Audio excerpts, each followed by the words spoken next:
আমরা প্রায় সময় ভাবি যে পেইন্টিং করার জন্য অনেক ধরনের ব্রাশের প্রয়োজন। লাইক প্রো লেভেলের পেইন্টিং করার জন্য ডিফারেন্ট ডিফারেন্ট টাইপের ব্রাশ দরকার হয়। আর এটা কিন্তু খুব যে ভ্রান্ত ধারণা এমন না। কিন্তু আমি মনে করি যারা বিগিনার লেভেলের আছে তাদের জন্য হচ্ছে অল্প কিছু ব্রাশ দিয়েই কিন্তু পেইন্টিং করা যায়। যেমন আমি খুব বেশি প্রাইসের ব্রাশ রিকমেন্ড করব না। আমি বেশিরভাগই কিপ স্মাইলিং এর ব্রাশগুলা ইউজ করি। তো সেক্ষেত্রে দেখা যায় কিছু ডিটেল ব্রাশ আছে যেগুলো দিয়ে আমি খুব সূক্ষ্ম কাজ করার চেষ্টা করি এবং লাইক আমি যে ফ্লোরাল পেইন্টিংগুলো করি সেখানে আমার ডিটেল ব্রাশের খুব প্রয়োজন হয়। যেখানে দেখা যায় বেশিরভাগ সময় লতাপাতা, গাছ এগুলো আঁকার জন্য ডিটেল ব্রাশের খুব বেশি আমার প্রয়োজন পড়ে। কিন্তু আবার দেখা যায় যে কিছু যদি আমি বড় ধরনের ক্যানভাস করতে যাই, যেখানে যেমন ন্যাচারাল কোনো ল্যান্ডস্কেপ আঁকতে হবে, তো সেক্ষেত্রে আমি ফ্ল্যাট ব্রাশ, তারপরে রাউন্ড ব্রাশ, বিভিন্ন শেপের ব্রাশগুলো ইউজ করি। আর এই ক্ষেত্রে আমার কাছে মনে হয় খুব বেশি এক্সপেন্সিভ ব্রাশ ইউজ করতে হবে এমন না। কিন্তু আপনি যখন পেইন্টিং শুরু করবেন তখন আপনাকে ধীরে ধীরেই নিজে এক্সপেরিয়েন্স গ্যাদার করতে হবে, নিজে বুঝতে হবে যে কোন ব্রাশটা দিয়ে আপনি কোন টাইপ পেইন্টিং করবেন এবং স্পেশালি কোন প্যাটার্নের জন্য কোন ব্রাশ দরকার হয় সেটা আপনি নিজেই বুঝতে পারবেন।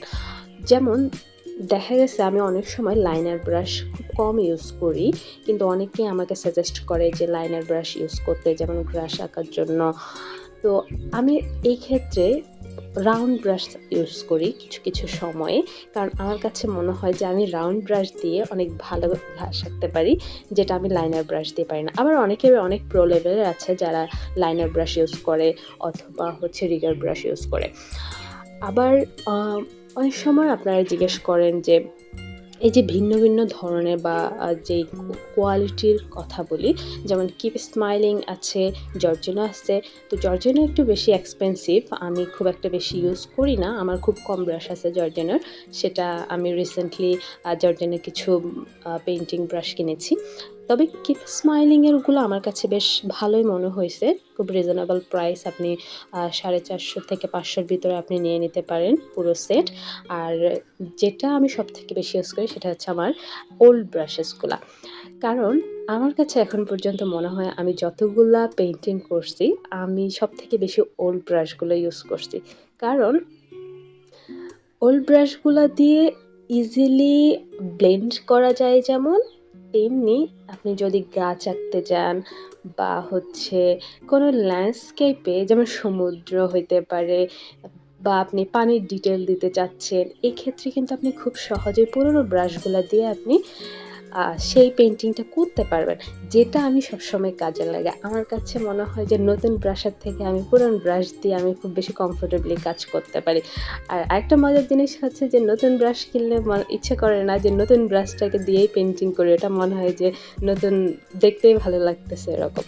যাই হোক, আপনারা চাইলে ইজিলি যে কোনো পেইন্টিং ব্রাশ ইউজ করতে পারেন। আমি ভিডিওতে সবগুলো পেইন্টিংয়ের ব্রাশের আমার পুরো সবগুলোরই আমি টিউটোরিয়াল দিয়েছি। আপনারা চাইলে খুব অল্প কিছু ব্রাশ দিয়ে আপনার পেইন্টিং জার্নি শুরু করতে পারেন, আর আস্তে আস্তে সেই ডিফারেন্ট টাইপের কিছু ব্রাশ কালেক্ট করবেন।